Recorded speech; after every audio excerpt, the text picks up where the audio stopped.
20 भारतीय सैनिक गंवाना, हम इसे युद्ध काल नहीं कहते हैं, ये दरअसल अगर हम एक मिलिट्री पार्लेंस में भी कहें तो ये शांति काल है हमारे लिए। 20 भारतीय सैनिकों को गंवाना कितनी मुश्किल स्थिति कि दोबारा भारत और चीन जो बातचीत के रास्ते से समाधान निकालने की कोशिश में जुटे हुए थे, वो सब कुछ वाकई सामान्य कर पाए। जनरल मलिक,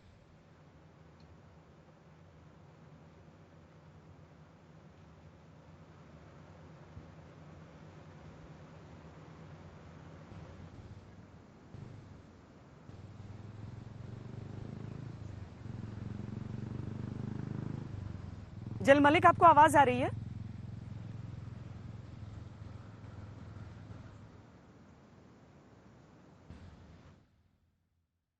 हमारी आवाज शायद अब उन तक नहीं पहुंच पा रही है, हम उनसे दोबारा संपर्क करने की कोशिश करते हैं। लेकिन ये बड़ी खबर इस समय की, क्योंकि दिन की शुरुआत जब हुई थी, जब पहली बार ये खबर हमारे सामने आई थी, तो 3 भारतीय सैनिकों की बात हो रही थी, जिसमें एक कमांडिंग ऑफिसर समेत एक जेसीओ और एक सैनिक की बात थी। लेकिन अब 20 भारतीयों की बात आ रही है। चीन के साथ जिस तरीके से गतिरोध हमारा लगातार बना हुआ है गलवान घाटी इलाके में, जहां पर धीरे धीरे सब कुछ सामान्य होता जा रहा था, वहां पर अचानक इस तरीके से मामला बढ़ गया है। आपको हम एक और खबर इस समय दे देते हैं।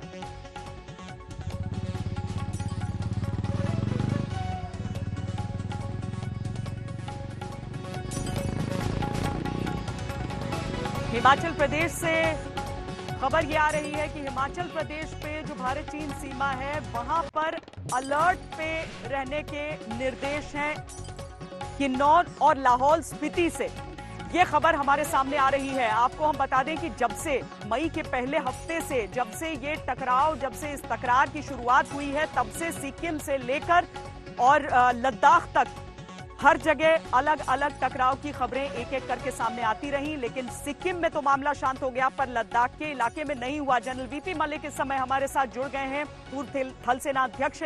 जनरल मलिक, जिस तरह से ये खबर आ रही है कि 20 भारतीय सैनिकों की जान चली गई है, 3 के साथ हमने शुरुआत की थी जब इस टकराव की बात सामने आई थी, लेकिन अब 20 भारतीय सैनिकों का जाना एक ऐसे समय में जब चीन के साथ हम सोच रहे थे कि सामान्य हो जाएगी स्थिति, एक ऐसी जगह गलवान घाटी जहां पर बातचीत का नतीजा निकल रहा था, ये कितना बड़ा झटका उस प्रोसेस को, भारत और चीन के एलएसी पर स्थिति को तनावपूर्ण होने से कम कर, उस तनाव को कम करने को लेकर? देखिए, तनाव तो मई के शुरू से ही रहा है, और उसके साथ में अभी जो कल घटना हुई, उसके साथ में मैं समझता हूँ कि लोगों को गुस्सा भी काफ़ी आया होगा, क्योंकि हमारे जवान, एक कमांडिंग ऑफिसर और 2 जवान की जो शहीद हो गए हैं। पर ये जो 20 जवानों के कुल 20 बताए जा रहे हैं जी, तो वो और भी दुखद हो जाती है। और पहले अगर मैं समझता था कि ये सिचुएशन ग्रेव है, तो अभी मैं समझता हूँ कि ये तो सिचुएशन अलार्मिंग हो गई है और ज़्यादा खतरा बढ़ गया है।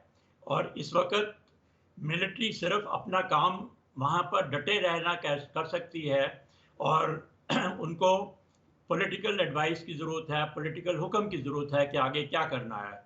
और ये सिचुएशन जो है अभी काफ़ी देर चलेगी। मुझे लगता ये है कि इस बार चीनी पूरी तैयारी करके आए थे कि उन्होंने गलवान रिवर के एरिया में कब्जा करना है, और पूरी तैयारी ना सिर्फ पोस्ट के ऊपर थी, बट जो बड़े हथियार थे उनको भी लेके आए थे। तो अभी देखना ये है कि भारत की पॉलिटिकल क्या कार्रवाई होती है, आपस में बातचीत करें। पर इस वक्त मैं समझता हूँ कि मिलिट्री के लेवल के ऊपर और बातचीत करना फजूल है, उसका कोई नतीजा नहीं निकलेगा। सिर्फ मिलिट्री को तो अभी हुक्म चाहिए कि आगे क्या करना है, और उसके लिए तैयार रहना है। क्योंकि जनरल मलिक, अब तक जब 3 की बात आ रही थी, चीन ने अपनी तरफ से कहा कि उनके भी 5 सैनिकों की मौत हो गई है, तब ऐसा लग रहा था कि अगर हम एक झड़प भी देखें तो उसमें मुमकिन है इस तरह का कोई नतीजा निकला हो जिसमें दोनों तरफ इस तरह की कैजुअल्टीज। लेकिन 20 कोई छोटा आंकड़ा नहीं होता है। अगर हम सामान्य दिनों की बात करें, क्योंकि यहाँ पर कोई युद्ध नहीं चल रहा है 2 देशों के बीच में, उसमें अगर इतने जवान हमने गंवा दिए हैं तो जाहिर है भारत के भीतर से भी आवाजें उठेंगी, भारतीय सेना में भी एक मोराल का सवाल हो जाएगा कि आप इतने जवानों को खोने के बाद किस तरीके से चुप बैठ सकते हैं। आपकी बात बिल्कुल सही है। मैंने बोला कि इस वक़्त बॉर्डर के ऊपर बहुत गुस्सा होगा और अभी वो गुस्सा जो है पूरे देश में भी फैल जाएगा। हैरानी की बात ये है कि अभी कल तक हम ये सुन रहे थे कि दोनों फ़ौजें डिसएंगेज कर रही हैं, डी-एस्केलेट कर रही हैं। लेकिन अचानक ये कल खबर आई कि जो वेस्टर्न कमांड है, पीएलए का, जिनके नीचे ये पूरा एरिया आता है, वो इस चीज़ को मानने के लिए तैयार नहीं है। तो इसमें कोई गलतफ़हमी की तो मैं समझता हूँ नहीं है। ये डेलिब्रेट एक्शन किया गया है और गलवान रिवर के एरिया को कब्जा करने के लिए। तो उसका इलाज जो है या तो पॉलिटिकल लेवल के ऊपर हो सकता है, और अगर पॉलिटिकल उसी के लेवल के ऊपर होगा और जो वो फौज को कहेंगे तो वो फौज करने के लिए उसको तैयार रहना पड़ेगा। लेकिन आपकी जो जजमेंट है, आपकी जो अंडरस्टैंडिंग है, आपने जिस तरीके से करगिल के समय देखा था, आप क्या समझ पा रहे हैं? क्या चाह रहा था चीन? क्या ये वाकई एक एक्सीडेंटल टकराव हम माने चीन की सेना की तरफ से कि एक गुस्से में या आवेग में इस तरह की चीज हो गई, या फिर वो जानते थे कि जो एक्शन वो कर रहे हैं उसके रिपरकशंस होंगे? ये एक्सीडेंटल कहना इस वक्त थोड़ा मुश्किल है। जिस तरीके से स्टेटमेंट आई है पीएलए के वेस्टर्न कमांड से, मुझे नहीं लगता कि ये एक्सीडेंटल है। ये उन्होंने प्लान करके किया है। लेकिन अगर हमने उसको एस्केलेट करना है, हमने भी कुछ कार्रवाई करनी है, तो उसके लिए कोई जल्दबाजी नहीं होनी चाहिए और उसके लिए सोच समझ कर बात करनी होगी, क्योंकि ये सिर्फ मिलिट्री लेवल के ऊपर ही नहीं होगा, उसकी बाकी पॉलिटिकल, इकोनॉमिक और बाकी रिपरकशंस भी हैं। तो मैं ये नहीं समझता कि इसका जवाब जो है, ईंट का जवाब पत्थर से कल हो जाएगा या परसों हो जाएगा। ये सोच समझ के करना पड़ेगा पॉलिटिकल लेवल के ऊपर। पर जो हालात अब सामने आए हैं, मुझे लगता ये है कि ये डेलिब्रेट एक्शन है, ये एक्सीडेंटल एक्शन नहीं है। जनरल मलिक, हमारे सामने क्या ऑप्शंस हैं, क्या विकल्प हैं, क्या करना चाहिए आपकी अंडरस्टैंडिंग के हिसाब से?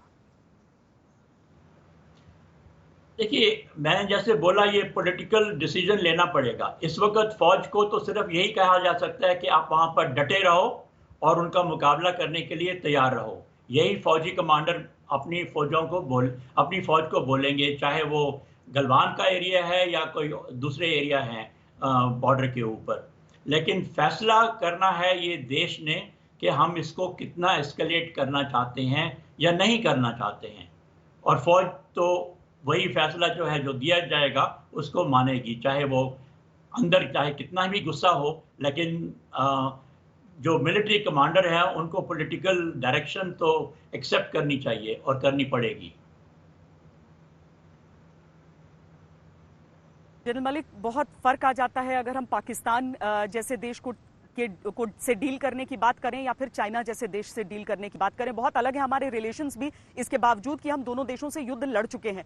चीन के साथ एक युद्ध के बाद उस पर विराम लग गया था और उसके बाद हमने बहुत मैच्योर्ड देशों की तरह दोनों ने इस पूरे रिश्ते को आगे बढ़ाया। आज की तारीख में अगर लोग एक पैरेलल देखते हैं कि जब उरी में पाकिस्तानी टेररिस्ट ने आकर 18 जवानों की हमारी जान ले ली थी, तो क्या सर्जिकल स्ट्राइक को अंजाम दिया गया था। आज हम 20 जवानों की बात कर रहे हैं। आपको लग रहा है लोगों के मन में भी और सेना के मन में भी ये ख्याल आ रहा होगा?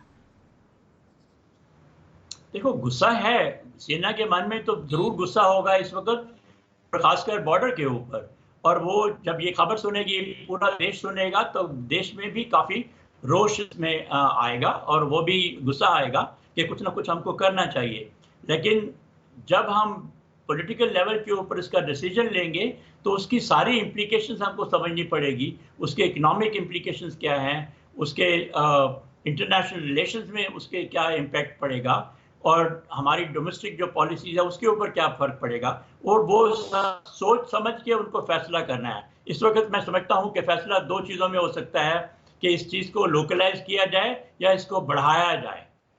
और बढ़ाने के लिए मैं समझता हूँ कि ना ये अपने हमारे हित में है, ना ही चाइना के हित में है। लेकिन एस्केलेशन को लोकलाइज करना तो ये तो हो सकता है, और यही शायद हमारी फौज भी इस वक्त जो वहाँ पर डटे हुए हैं, उनको तैयार करना पड़ेगा इसके लिए।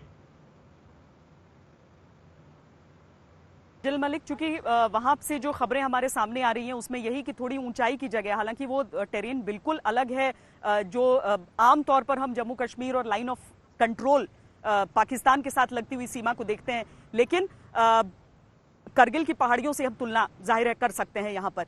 तो हम अगर हम माने कि ये जो खबरें निकल रही हैं कि वो थोड़ी ऊंचाई की जगह पर चीन के सैनिक पहुंच गए, जहां से पहले पत्थरबाजी उनकी तरफ से शुरू की गई और उसके बाद एक बहुत नैरो इलाके में जो एक छोटी टुकड़ी हमारी थी उसे फंसाकर 1:3 के मुकाबले इस तरह की चीज हुई है, तो ये वाकई बहुत ज्यादा डराती है। हम अगर चाइनीज जो थिंक टैंक है जिसने अपनी तरफ से कहा कि भारत का जो माउंटेन वॉरफेयर में जो काबिलियत है वो किसी और देश का नहीं है, हम माने कि इस सेक्टर में अब 62 वाली बात नहीं है, हम बहुत आगे निकल चुके हैं।